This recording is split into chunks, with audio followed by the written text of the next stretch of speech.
Good morning. Welcome back to the Broadcast Retirement Network. This is BRN AM for Wednesday, March 13th, 2024. At our top story today, we're taking a closer look at auto enrollment and auto escalation in state and local defined contribution plans. Joining me now to discuss this and a lot more, Dr. Zhuquan Liu is the head of retirement research at Mission Square Research Institute, and John Saley is a vice president at Mission Square Retirement. Dr. Liu and John, it's great to see you. Thanks so much for joining us on the program this morning. Thank you for having us, Jeff. It's great to be here. Yeah, it's great to, and I got to say, I always love when we can feature Mission Square Research Institute and the research y'all do. It's great research, and it really, from workforce to deployment of certain plan provisions, it's top notch. John, this research that we're talking about this morning with you and Dr. Liu focuses on the deployment of auto enrollment and auto escalation in the public sector. And before we get into the results, I want to set some baseline terms here. What is auto enrollment and what is auto escalation? Well, Jeff, it's actually quite simple. Auto enrollment is about getting participants into the plan without them having to do a thing, making it as easy as it possibly can be. And what that does, it gets participants in the habit of saving, and it helps them build that saving over a lifetime to a secure retirement. So when an individual gets employed by a city or a county, they are automatically in the plan unless they decide to opt out, and they always have the chance to get out. Same thing with auto escalation. You start small and you build up. So you start in a career with a lot of responsibilities and the kind of income you get at the beginning of a career. And as that income grows, your contributions automatically escalate so that at the end of the day, you are building a strong nest egg to have a secure retirement. Yeah, and I always say, John, that if you start, saving for retirement is pretty easy if you start early enough and you take advantage of early contributions and the power of compounding. Dr. Liu, I want to come to you because this research, it's fascinating. The defined contribution plans, typically 401k, 403b plans, have used these features, but public sector plans, really, they're no stranger to these plans. What are these provisions? What did the research find specific to state and local governments in the use of auto enrollment, auto escalation? Thanks, Jeff. Just like you said, actually 2/3 of the private sectors has already started adopting auto features. However, the public sector is catching up now. Our research findings are quite fascinating. We find that there's an increase of auto enrollment and auto escalation features among many states. In fact, 17 states and the District of Columbia require or permit some sort of auto features. But so far, these features are primarily focused on auto enrollment. The auto escalation has yet to see a wide range of adoption. So fewer state and local governments has adopted auto escalation. So there are 33. Oh, go ahead. I'm sorry. Go ahead. Yeah. So yeah, the full list of states, if you're interested, is in the report. You can find on the retirement section of our website, and the link is on the screen. Yeah, they may say, I've got this pension over here, and I don't want to do the auto escalation, auto enrollment, but why is it important for these other entities that aren't participating to look at these provisions? It seems, based on what John was telling us, it seems like a no-brainer, even if you have that pension plan. Yes, the legislation started to adopt that recently. Actually, the recent bipartisan Secure Act 2.0 has mandated auto enrollment in new ERISA plans. That's a good start. And to those states which are yet to adopt, I think the benefit is very obvious.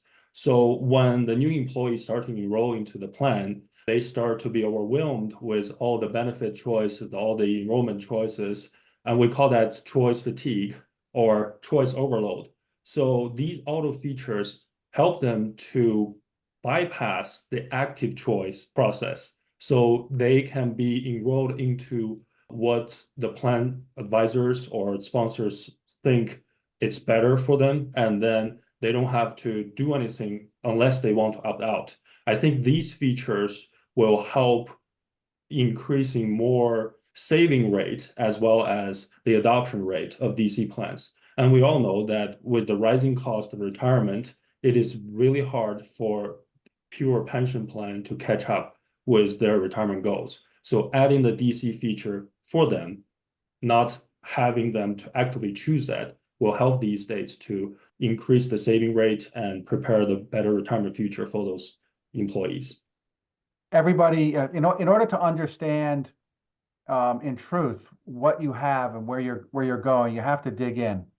And the challenge is most of us don't have the time or the inclination to do that, especially early in our lives when we have so many other responsibilities. So these auto features really do it for us and give us the opportunity when we are ready to engage to be in a good place. Yeah, really good. Well said. Gentlemen, I need to take a very quick break. When we come back, we'll talk more about this research and get into the weeds a little bit more. You're going to want to stay tuned right here on BRN AM.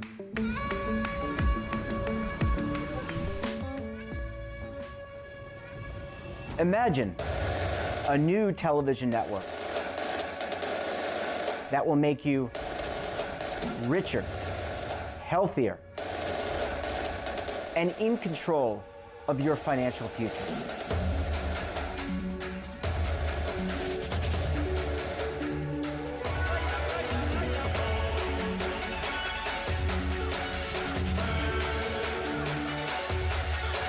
This network is for the policewoman in Nashville, Tennessee, the baker in Dubuque, Iowa, the teacher in Lexington, Kentucky. We want to make the idea of savings and retirement culturally relevant. But what do you see as a defining issue of the midterms, especially for the smaller businesses? I mean, they are the lifeblood of the American economy.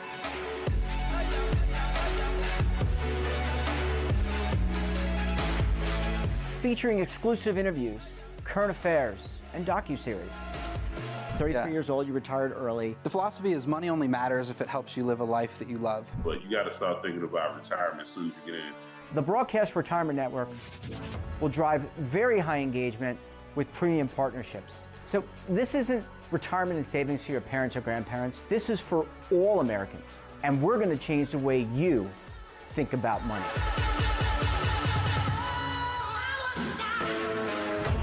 Welcome to the next frontier of retirement and savings. This is BRN, the Broadcast Retirement Network. Welcome back. We're joined this morning by Dr. Zhu Liu. He's the head of retirement research at Mission Square Research Institute, and John Saley is the vice president at Mission Square Retirement. John, Dr. Liu, thanks so much for staying with us this morning. Really appreciate you hanging around for segment number 2 this morning. Thank you. Yeah, I walk out of these conversations and I feel just a lot smarter, and the research is really timely. And it's things that you really wouldn't get if you just thought about it anecdotally. Dr. Liu, I want to start off with you again in this segment. There's some lessons learned in the research, lessons learned for the deployment of auto-enrollment, auto-escalation. What did you learn while conducting the research about what is successful and not, and potentially could be better with the deployment of these provisions? Yes, I think those behavior nudging devices has been proven working for the DC sector. And this research find out it's also working very well in the public plan sector. So I will say it in 3 different bullet points, if you will. So the first one is automatic features improve retirement savings. When we try to help the employees to bypass the active choice method, the inertia, or since they're already in the plan, they are being automatically enrolled into a plan and allocated into a default investment portfolio, which is tailored for them. They are very reluctant to opt out. In fact, in our recent survey in 2019, we find that most of the state and local government has good data to track the enrollment result and the savings result. That's very beneficial. We encourage them to tailor and tweak the default rates, or for example, auto-escalation rates and the cap based on their data, so they can tailor their advice to different specific groups. If financially feasible, combining government matches with automatic features appear to help keep employees in plans and at their higher contribution rates. So a lot of research in the private sector has already proven that government match actually helps the participants to save more because it's free money. Once they know that their match is 100%, it's 100% return times kind of like 100% return of investment, they are actually likely to enroll and keep their default rate. This will help the public sector to be competitive and sustain their workers and help with employment retention and help with the job market competition. Yeah, really good point on that last point, because I think in talking with your colleague Gerald Young previously, there was a workforce report. I mean, there are challenges in attracting some of these workers, Dr. Liu. This enhancing a benefit on the DC side, like as what you're suggesting, could really be impactful. John, I want to flip over to you because we've got kind of the high level lessons, but there have to be some case studies out there. And if I'm a plan sponsor, an advisor, someone in and around the ecosystem trying to improve my plan that's not in one of those 17 states or the district, what are some case studies they can point to? We found that after enactment of that legislation and adoption of auto enrollment, there was a tremendous increase in participation in their plan. They were at 20%, and the local governments in that state only at 5%. The state plan increased from 20% enrollment to the following year to 90%, making a tremendous impact in the long-term financial well-being of the workers in the state of South Dakota. Now, one question might be, well, what caused the state legislature to want to make that kind of a change? And there were really two things. First, there was real concern about the low participation rate. That rate of 20% was low in comparison to their peers at that time, their peer plans at that time. But second, and very particular to the state, and we find that these circumstances are very particular in each state and each locality. At that particular time, the state had reduced its pension benefits, and there was real concern that employees would not be able to build sufficient wealth to have a secure retirement. And so this auto enrollment was used as a means to get them there. All right, so John, we've got lessons learned, we've got case studies. The proof's in the pudding right there. It's right there on a piece of paper, and it's been going in the case of South Dakota for such a long time. There's truly benefit. What do we need to do to get the other 33 states to join the District of Columbia and the 17 states in adopting these provisions? It's very simple. State legislatures and their governors need to pass legislation to make a very small tweak in antiquated laws to permit the use of auto enrollment and auto contribution increases, very clearly in tandem with opt-out provisions, so that individuals who decide, hey, this isn't for me, can get out very easily, no harm, no foul. With this kind of a change, we'll be giving the public sector access to the same tools that are now being employed very successfully in the private sector to enhance saving and retirement security. And several states have easily modernized their applicable laws to adjust and permit this widely accepted tool while keeping the essence of the laws that made this difficult intact. Yeah, I'm excited. I love when you guys come back. You can see me kind of rubbing my hands together. John, Dr. Liu, it's great to see you. Thanks so much for joining us, and we look forward to having you guys back on the program again very soon. Thank you very much.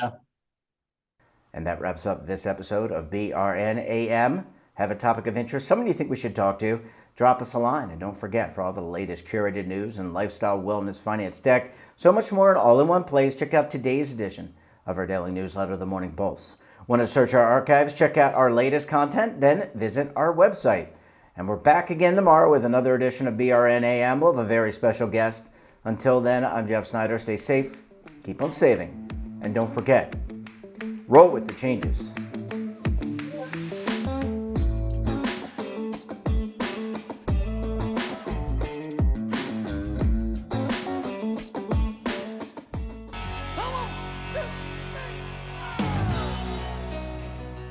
Now is your opportunity to co-create content around any topic on the first lifestyle and wellness network. Reach a global audience through our platform and co-own exclusive branded content.